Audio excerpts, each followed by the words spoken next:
국가 재정 문제가 제 전공 과목이 아닌 줄을 알고 빨리 축사를 하고 이 자리를 떠나달라는 의미도 포함되어 있는 거죠. 여러분, 오늘 우리나라 재정 건전성 강화를 위한 조달청의 역할이라는 제목으로 대한민국 재정 건전성의 기반을 강화해서 창조 경제의 궁극적 실현과 대한민국의 제2의 국가 번영을 가져오기 위한 포럼을 오늘 나성민 의원께서 그리고 함께 이용섭 민주당 정정치위 의장께서 함께 공동으로 이 토론을 준비를 했습니다. 여러분 아시는 것처럼 나성민 의원과 이용섭 의원과 나성민 두 분은 대한민국 집권당과 제1야당의 천하가 공인하는 정책통이자 또 그 정책 그 자체가 집권당과 제1야당의 수권 또는 집권을 뒷받침하는 궁극적 정책 전략을 재현하는 그야말로 제갈공명의 모든 국가 전략 지혜를 다 갖추고 계신 분들이 이렇게 준비를 했습니다. 국가 재정 문제를 통한 연구 포럼은 오늘이 처음이 아니고 아시는 것처럼 벌써 수차례에 걸쳐서 지속적으로 이 문제를 계속 연구해 나가고 있습니다. 저도 이 국가재정연구 포럼의 정회원이기도 합니다. 많은 공부를 하고 있습니다. 여러분 아시는 것처럼 중국 남북조 시대에 종락이라고 하는 사람이 있었습니다. 이렇게 말합니다. 바람을 타고 물결을 헤쳐나간다. 성통파랑이라고 이렇게 이야기를 했습니다. 우리가 가야 할 목표가 있으면 바로 난관을 극복하고 끝까지 우리의 목표를 향해서 헤쳐나간다. 이런 뜻이기도 합니다. 여러분 잘 아시는 것처럼 조달청은 오늘의 대한민국을 만든 주체이기도 하고 하나의 정인이기도 합니다. 또 조달 행정이 가지고 있는 그 복잡 단안한 고난도의 여러 운용 기법이 어떻게 투명하고 체계화되느냐에 따라서 한 나라의 선진국 정도를 가늠할 수 있는 척도이기도 합니다.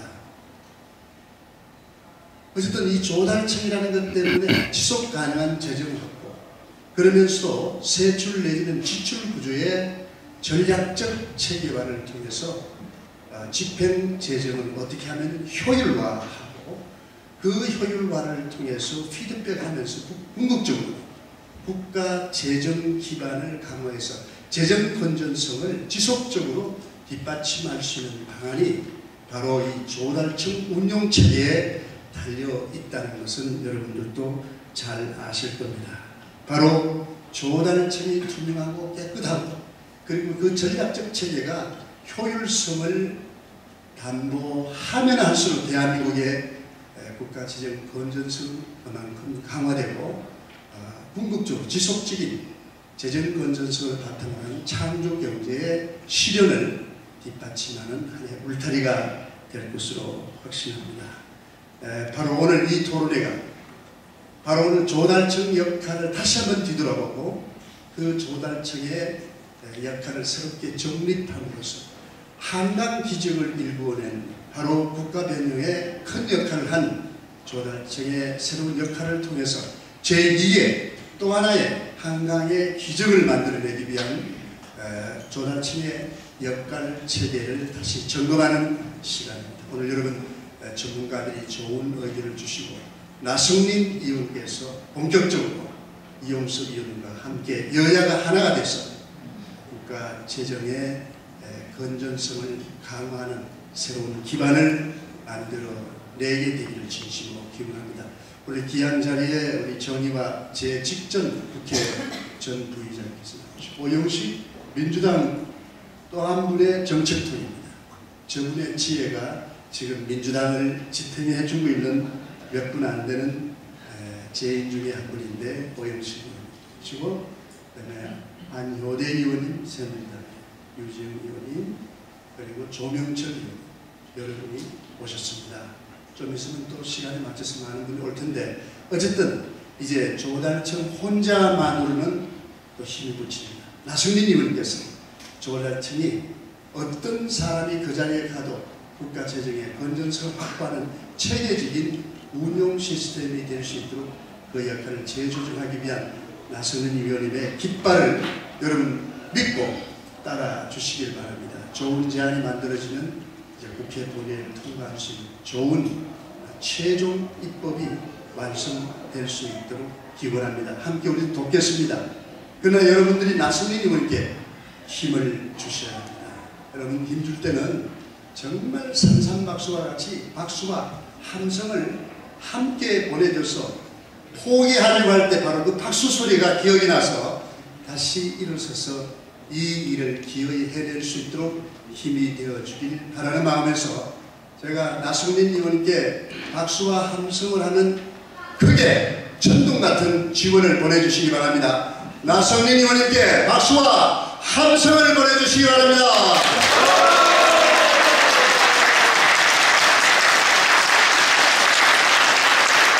네, 축사를 마치겠습니다. 감사합니다.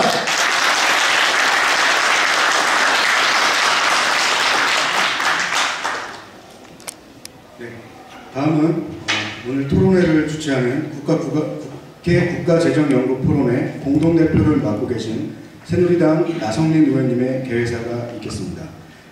나성민 의원님은 부산광역시 부산지구 갑에 지역구를 두고 계시며 현재 기획재정위원회 여당연사 및 조세소위원회 위원장으로 활동 중이십니다. 큰 박수 부탁드립니다. 네.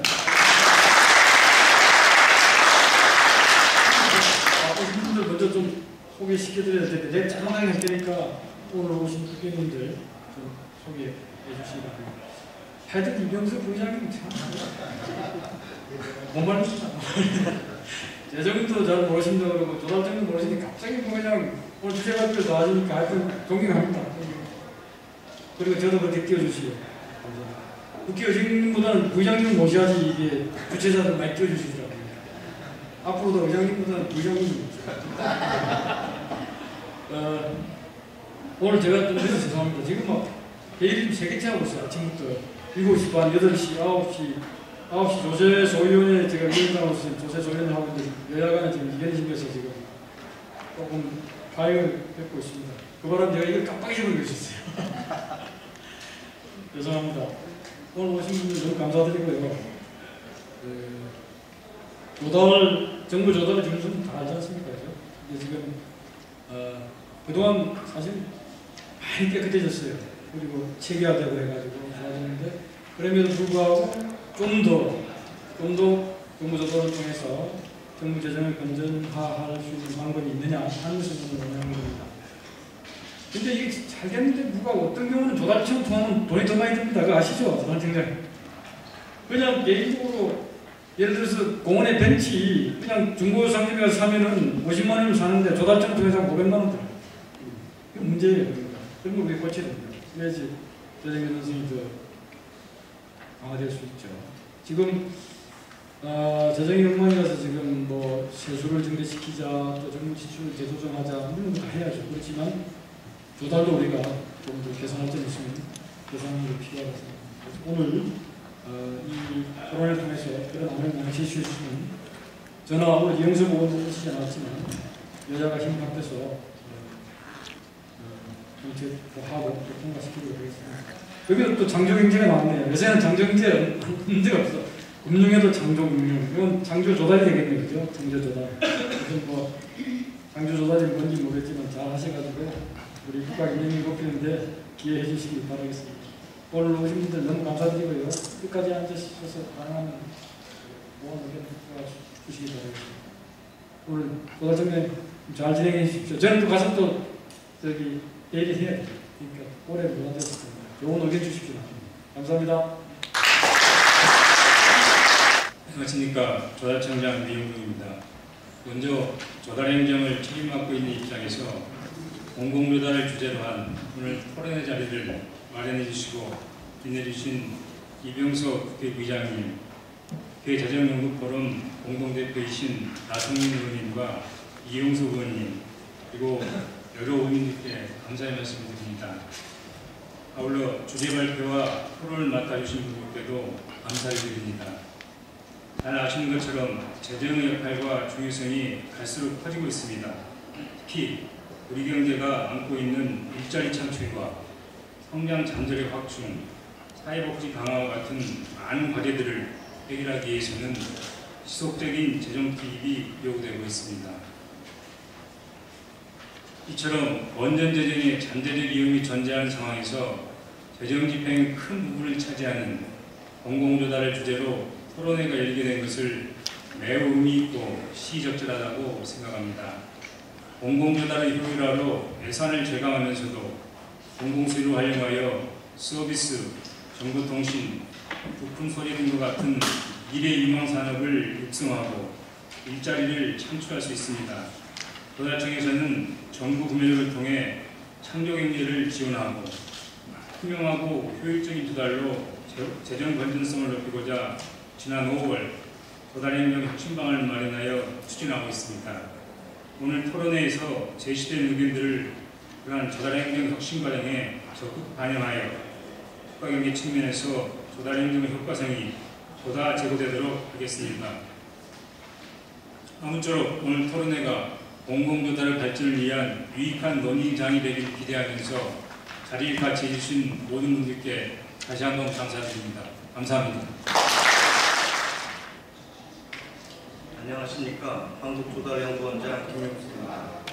우선 바쁘신 국정활동 가운데서 오늘 정책 토론회를 주최하여 주신 국회 국가재정연구포럼의 나성민, 이용석 공동대표님과 참석하신 의원님, 기빈 여러분께 진심으로 감사의 말씀을 드립니다.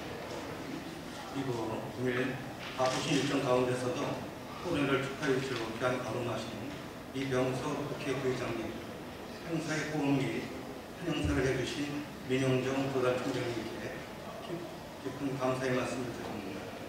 앞서 나성민 의원님의 개설 통해서도 강조되었듯이 오늘날의 공공조달은 과거 예산 운영의 효율성을 확보하는 수단에서 정책적 효과성을 제거하는 정책의 준비 및 운영 수단으로서의 역할이 강조되고 있습니다. 글로벌 경제 위기에 대응하는 과정에서 자칫 심화될 수 있는 재정 위기 예방의 한 축으로서 효율적인 재정 지출과 재정 사업의 효과성을 확보하는 것이 그 무엇보다 중요하기 때문입니다. 이러한 때에 우리 한국조달연구원은 이미 재정 위기를 경험하고 극복하는 과정에서 공공조달을 활용한 현지인 각국의 사례를 통해 재정 운영의 효율성 강화와 더불어 정책적 효과성 제고라는 공공조달의 역할 확대의 역량을 가늠해 볼 수 있도록 오늘 토론회를 준비하게 되었습니다. 이제곧 이어질 공공조달을 통한 재정 건전성 강화 방안에 대한 발제와 공공조달 역할 확대의 조건에 대한 토론을 통해 앞으로 공공조달이 나아가야 할 역량과 역할에 대한 힘도 있는 논의가 이루어질 것으로 생각됩니다. 우리 연구원은 오늘의 토론을 통해 제시된 다양한 논의와 의견을 발전적으로 수렴하여 앞으로 공공조달이 제 역할을 다하기 위한 시금석으로 삼도록 하겠습니다. 앞으로도 지속적인 관심과 지도 편달을 부탁드립니다. 인 장마의 추위에 들어간 6월의 마지막 주입니다. 무덥고 습한 날씨에 건강 유의하시기 바라며 이만 인사 말씀에 결함하겠습니다. 감사합니다. 금일 공공조달을 통한 재정 건전성 강화 방안이라는 제목으로 금일 정책 토론회의 발제를 맡은 한국조달연구원의 이상입니다. 다시 한번 인사드리겠습니다.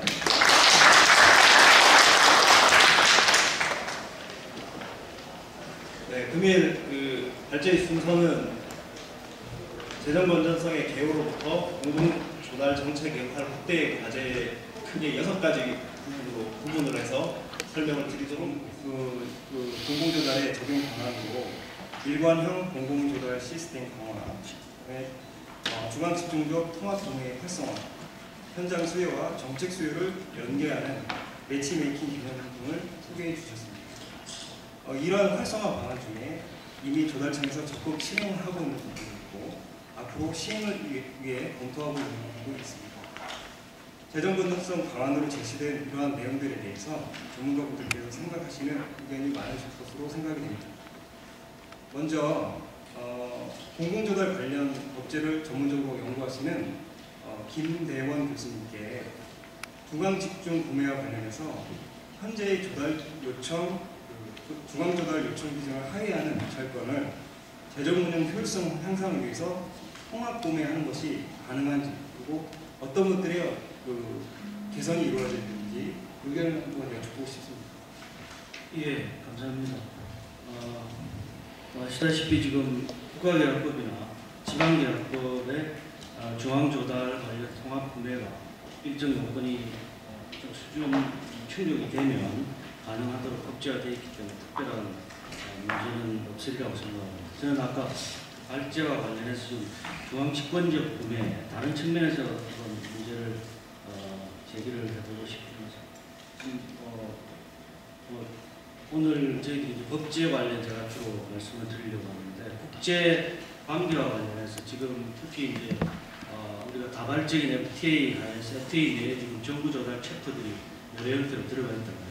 물론 지금 아직까지 다른 챕터처럼 그렇게 완전한 상대적으로 좀 느슨한 형태로 되어 있지만, 앞으로 향후 우리가 계속해서 이제 국제화가 진행이 되면 그런 부분들에 대한 국제적인 정부 조달의 경향 이런 것들 당연히 이제 법제화 시켜야 될 텐데, 지난번 우리 한미 FTA 관련해서도 볼 수 있듯이 지방자치단체가 좀 조달할 수 있도록 그 영역을 활용시킬 수 있는 지방자치단체의 재량 지출을 좀 어떤 부분에서는 강화시키는 것도 향후 국제 경쟁력과 관련해서는 우리가 한번 써볼 수 있는 안이 아닌가. 물론 이게 지금 워낙 복잡하게 되어 있기 때문에 한 방향으로 말씀드리는 건 절대 아닙니다. 당연히 중앙집권적인 구매라고 하는 것을 강화시키는 측면에서, 또 그걸 위해서 예를 들면 조달청이 지금 현재 법제에서 좀 보완이 필요한 지정권한 이런 것을 좀 확대해서 조달청이 생각해서 정책수단으로 활용할 수 있는 것을 적극적으로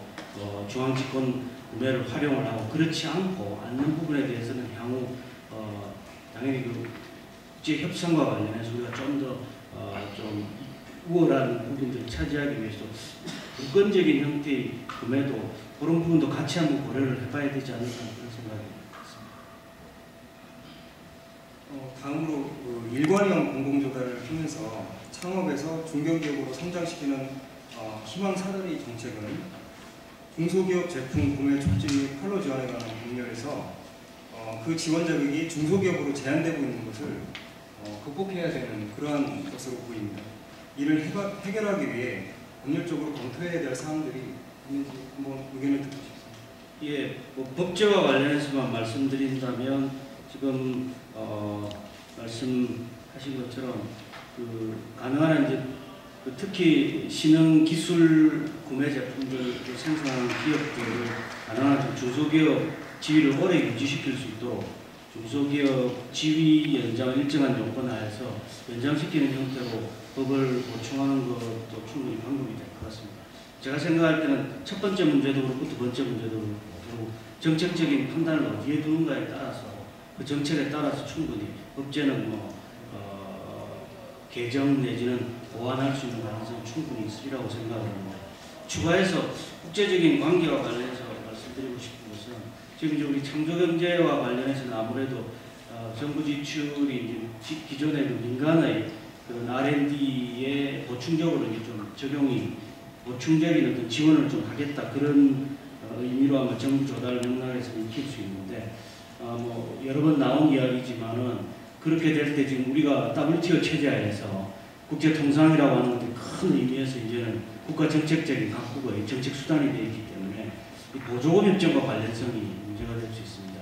그래서 이제 그런 측면에서도 제가 생각할 때 조달청, 특히 조달연구원의 국제적인 연구 이런 것들이 중요하다고 생각되는 게 그런 그 전략적인 지출을 위해서 너무 국가 R&D 사업을 너무 공표한다든지 너무 이렇게 떠들썩하게 이야기하기보다는 그 정부 지출 내에서 효율적으로 혹은 전략적으로 숨기는 형태로 해서 보조금 협정을 피해갈 수 있는, 그리고 지금 이제 정부 조달과 관련해서는 나중에 다시 또 나올지도 모르겠지만 중소기업 중기 강화책과 관련해서는 우리 일정한 예외들 설정을 하고 있지 않습니까? 전 세계적인 경향이 그런 문제와 맞춰가지고 전략적으로 그 부분에 대해서는 국제 등등을 좀 잘 고려를 할 필요가 있다고 생각합니다.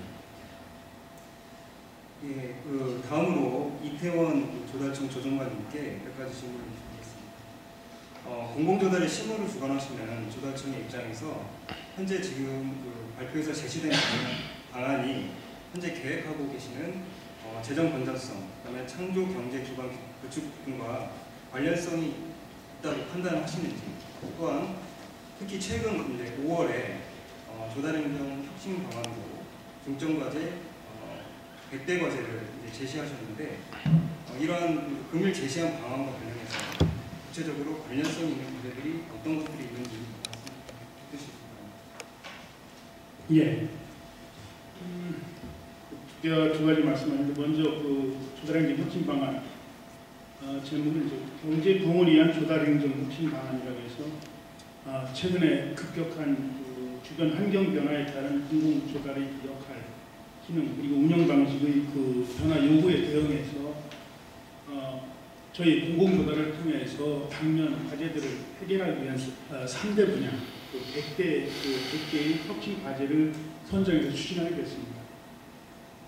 세 가지로 나눌 수 있는데 첫 번째는 박근혜 정부의 그 140대 정 과제 추진과 관련해서 공공조달 수요를 활용한 창조경제 지원 관련해서 30개 과제를 만들었고, 두 번째는 그 수요기반 그리고 거래기업 중심의 조달 서비스 혁신 관련으로 47개의 과제, 그리고 이들을 추진하기 위한 내부 역량 확충 방안으로 일하는 방식 및 조직 운영 혁신, 소위 조달 3.0 과제로 23개, 그래서 전체 그 100대 과제로 이루어졌습니다.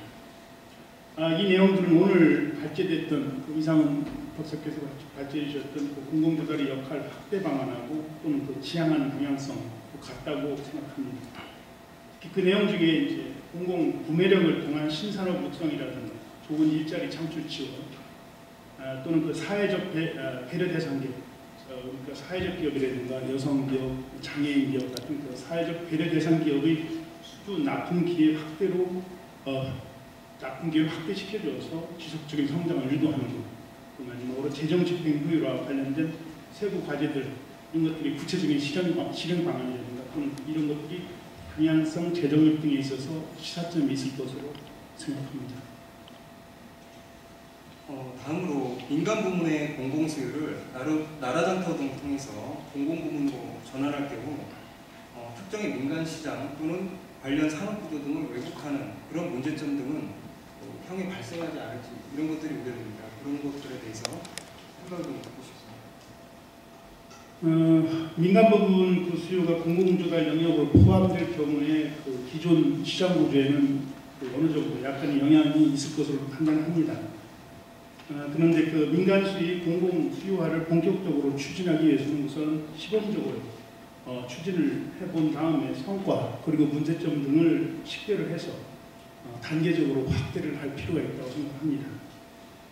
아울러서 그 국가종합 전자조달 시스템의 나라장터를 비영리기관인, 예를 들면 발제자도 말씀하셨던 아파트 관리사무소 등의 그런 데서도 이용할 수 있도록 개방을 하려는 그 취지는 이를 통해서 예산 절감할 수 있는 그것과 더불어서 그간 아파트 보수공사 등과 관련해서 입찰 비리 등이 있었습니다. 이런 것들을 근절하기 위한 투명성 확보 차원에서 좋은 성과가 나올 것으로 기대를 하고 있습니다.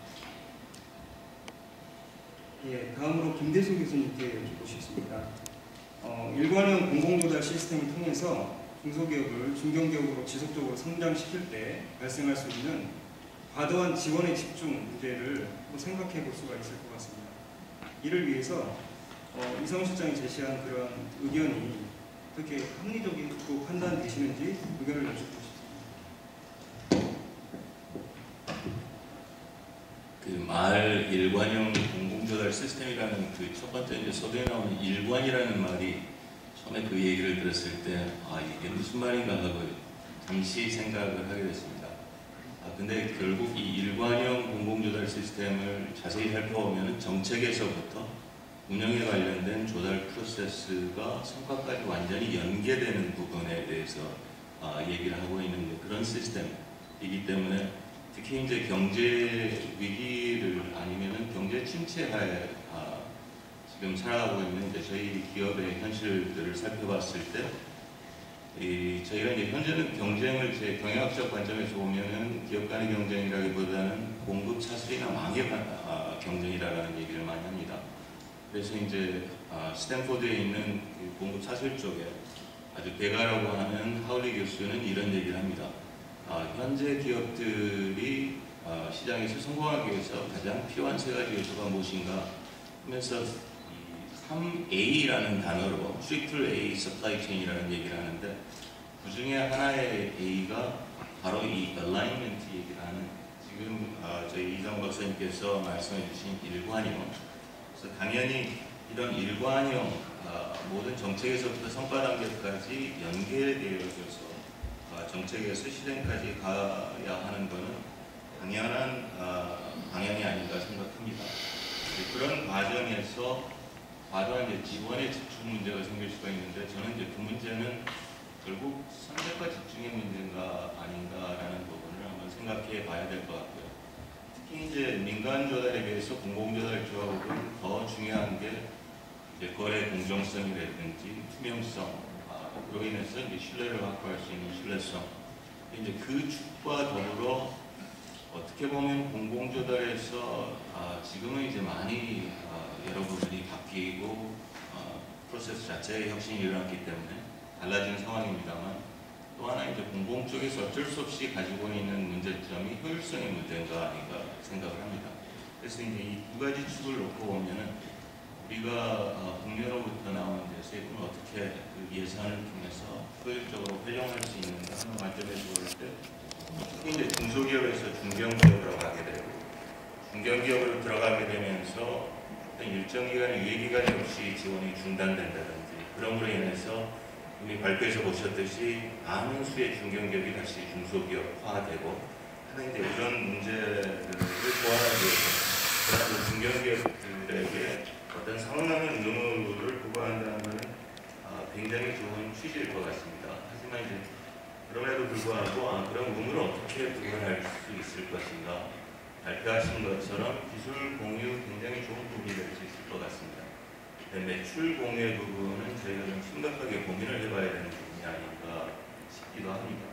왜냐하면 같은 동종기업의 어떤 그런 의무를 부과를 했을 때 경쟁의 논리로 보면 이제 그런 동종기업이 경쟁사화 되어질 수도 있고 하는데 그거를 어느 정도까지 우리가 같은 우리 팀성 아니면 무슨 컨소시엄이라든지 클러스터 구조 뭐 이런 거를 가지고 같이 상생하면서 동방 성장할 수 있는 구조로 나갈 수 있을까 하는 거에 대해서는 제가 좀 더 구체적으로 심도 있게 그 부분을 검토해봐야 되지 않을까 생각을 하겠습니다. 예, 그리고 공공부문에서 지속성장 가능한 기업 지원을 위해 공공수요 적합 제품 등을 지정한다면 중기간 경쟁 제품이나 공사용자재 직접 구매 제도 등 다른 이제 공공구매 제도하고 어떠한 충돌의 문제점도 제기될 수가 있을 것 같습니다. 이 점에 대해서 어떻게 생각하십니까? 물론 제품에 따라서는 상품을 일으키는 제품도 있을 수 있지 않을까 생각이 듭니다. 그렇기 때문에 정말 공공수요 적합 제품을 선정하는 자체가 굉장히 중요할 걸로 생각을 합니다. 그럼에도 불구하고 공공구매 제도의 대부분은 중소기업을 겨냥하고 있는 것이기 때문에 그렇게 큰 문제는 없지 않을까 판단하고 있습니다. 오히려 이제 그 매치메이킹으로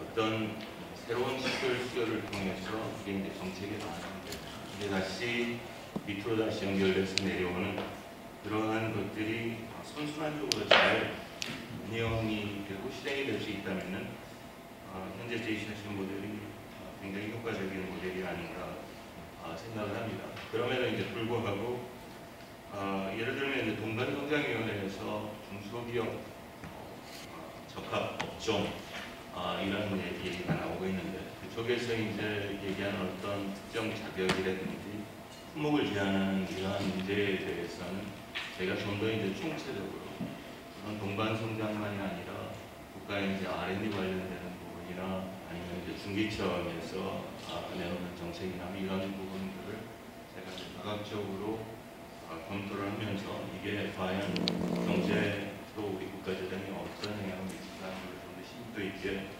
저희가 검토를 봐야 되는 게 아닌가 생각하고 있습니다. 예, 다음으로 공공조달 관련 법제도를 총괄하시는 박범구 국고국장님께 질문을 드리도록 하겠습니다.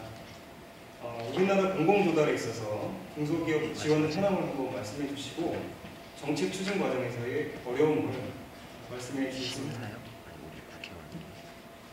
예, 지금까지 그 패널 분들이 상당히 좋은 말씀을 해주셨고, 저도 그 발제된 내용을 상당히 의미 있게 경청을 했습니다. 좋은 방향의 방향수를 통해서 제안을 해주셨기 때문에 상당히 많은 기대를 하고 있고, 여러분들 아시는 대로 그 공공조달 중에서 그 중소기업하고 계약하는 것 중에 한 98% 정도를 차지합니다.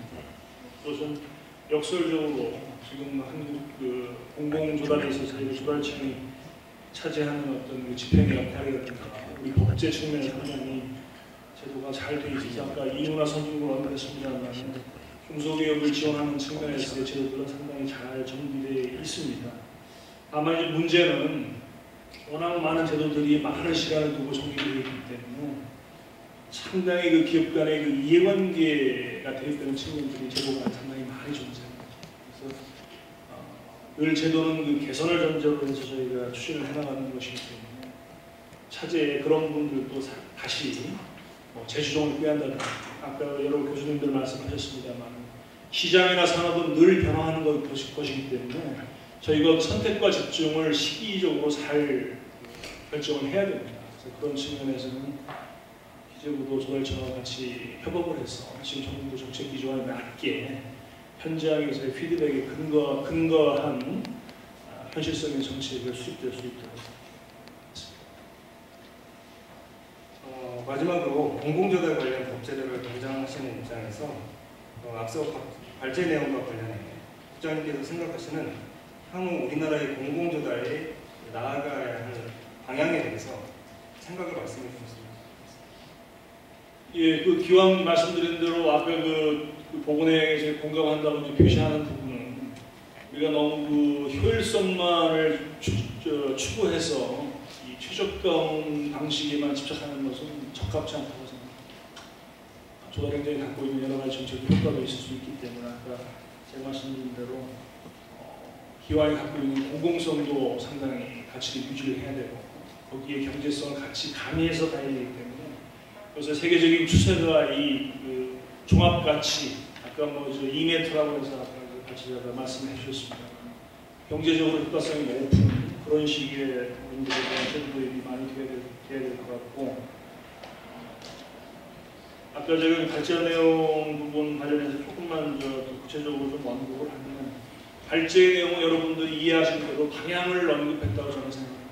사실 이것을 집행하려고 하다 보면 아까 그 두 분 교수님도 굉장히 적절한 지적들을 해주셨습니다만 실제 집행하기에는 여러 가지 제한 조건들이 많이 있을 수 있습니다.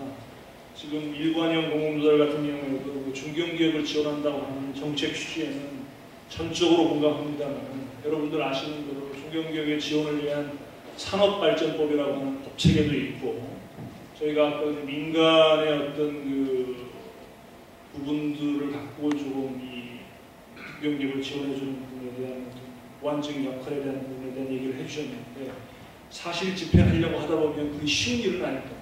그래서 기존에 그 지원하고 있는 부분에 대한 재조정도 필요할 테고 어떻게 그 구체적인 그 재원 조달을 통해서 중소기업이 중견기업에 이르면서까지도 어떤 조달을 통해서 지원받을 수 있는 부분에 대한 통렬한 고민이 있어야 될 것 같고요. 통합구매가 아까 그 나성민 위원장께서 말씀하셨습니다만 통합구매가 반드시 유리한 것만은 아닙니다. 이 통합구매는 여러분들 잘 아시는 대로 시장에서의 바게닝 파워가 있을 때만 가능하다고 생각합니다.